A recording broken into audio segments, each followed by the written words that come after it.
So I want to talk about what's going on down in Texas, and one of the talking points that I'm now seeing coming from Maga. I'm not at all shocked that they would take it here. It truly disgusts me to no end, and I want to talk about that in just a minute. But before I do, I want to once again talk about how I go about doing things here on my channel because I got a lot of new subscribers, and I want you to understand the way that I go about making my content. Now, there are certain news stories that can break, and the minute they break, I know I can talk about it. If Donald Trump says something crazy or does something crazy, or Elon says or does something crazy, I can usually come right in here, and sometimes I'll call on Coach D to go live with me, and we'll talk about it as it's happening.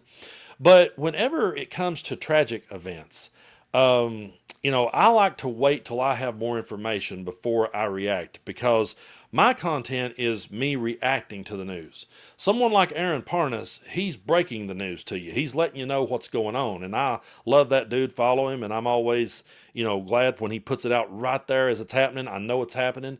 But when I see him make one of those, we've got some breaking news, this is happening. If it's a tragic event like what's happened down in Texas, there's days where I just like to sit back first and wait until I have more information before I talk about it because I feel like a lot of times you can have knee-jerk reactions to things, and a lot of times that ends up causing misinformation to be spread around, and I don't want to be one of the people doing that. So there are days and there are times where you may see a tragic story break and I may not talk about it just yet. You may be like, well, has Brando heard about that? Why ain't he talking about it? Well, the truth is I've heard about it, but I'm not talking about it till I just gather some more information. So I hope y'all understand the way that I go about it. But one of the talking points that I'm seeing coming from MAGA that doesn't shock me, but truly does disgust me, they never fail to disgust me on these things, is that they're trying to say that what happened down in Texas was man-made. I guess the Democrats are controlling the weather. And it's such a ridiculous talking point to me when they have the presidency, they have the Senate, they have the House, they have the Supreme Court in their back pocket 6-3, and then you're talking about Texas, which is a red state ran by a Republican governor. So are you saying that even though you have all that power, somehow Democrats are still strong enough to predict the weather and control the weather? I mean, it's so ridiculous that every time we have a tragedy in this country, people are never allowed to mourn. People are never allowed to suffer or anything before MAGA comes with their conspiracy theories and starts throwing them out there against the wall. It's truly sickening to me that they always take it to this talking point. They always go conspiracy with it. And the reason why that they go conspiracy theory with these whole things is because they can't wrap their mind around it. They can never say, well, maybe this is how things work, or maybe this is how things happen. So I had my good buddy Texas Paul on the show, and it was a great episode. I highly recommend you go watch the whole thing if you've not seen it already. But I want to play you this clip of Paul just breaking down what happened in Texas with the flooding, with the droughts they're having, and he just breaks it down in a very matter-of-fact way. You don't have to be a rocket scientist to figure these things out, but in MAGA's world, they can never wrap their mind around something that Paul breaks down here without having to turn it into conspiracy theory. So we're going to let Paul explain what was happening down in Texas, and then I'm going to talk more about why MAGA always has to turn these things into a ridiculous conspiracy. Roll the clip. What's going on down there is, I hate to go all Bill Nye the science guy on you, but this kind of thing, they call this place Flash Flood Alley, where this happens. We have seen this before. And the first thing Republicans tried to do is run out, it's 100-year storm. There's nothing anybody, no bullshit. It happens about every 20, 25 years down there. We get this much flooding. And this, what makes it so bad this time around is it's following a drought, Brando. It's following a drought. Now, you live up in Tennessee, so you know what it's like to live on rocks, man. I mean, you get a little bit of thin layer of topsoil on top of rock. It's the way it is, man. Down there, it's all limestone. So they've been having a drought, and when you have a drought, the ground gets compacted and tight, and it will not just readily take water. That's why it's so hard to snap out of a drought. So you get a big rainstorm that drops 8-9 inches of rain on an area it's all limestone, so it's difficult for water find places to go anyways. But two, the ground itself can't absorb any of the water. It's going to be really slow before the ground loosens up. It's like when you go out to your yard, man. When you've been watering it regularly, if you go out there the next day and you spray water on it, it doesn't pool up right away. The ground just sucks it up, But if it's been dry forever, you go out there and spray, and then you can immediately see that pool of water right on the top. Mm-hmm. Those are the things that Mother Nature contributed to this. One, it's just a flood-prone area, and two, they're in a drought. They're still in a drought with all this rain, man. We know that Ted Cruz was off in Greece, despite the fact that we got warnings here that this was going to happen. And that's one of the things I want to bet down is they're saying that we didn't get warnings. No, the National Weather Service put out warnings. They did. The problem is it's really not sufficient. It's not. They're not at a full staff. An old boy by the name of Paul Ura was the coordinator for these warnings.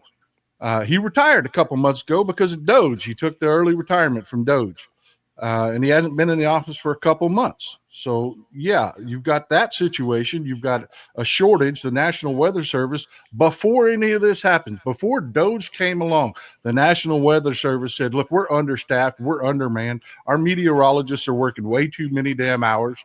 Hell, the Houston office is understaffed by 30%. Right now. I mean, this flooding is going to happen elsewhere. But in this situation, they were busting ass, man. They were. And they were doing everything they could to work the extra hours. And they put the warnings out. But here's the problem, Brando. The warnings came at 1 a.m. This didn't happen at noon when everybody was awake and out playing volleyball at the camp. Everyone was dead asleep. So the only warning system they had was cell phones. And for the most part, they don't allow them kids to have cell phones. I don't know the case of Camp Mystic, the one that got, just absolutely devastated. We're up to over 100 dead so far, but this happened in the middle of the night. What could have fixed this, y'all have tornado sirens, right? Oh, yeah. Yeah, almost everybody has a tornado siren that's near them. You hear that go off, your head is on a swivel.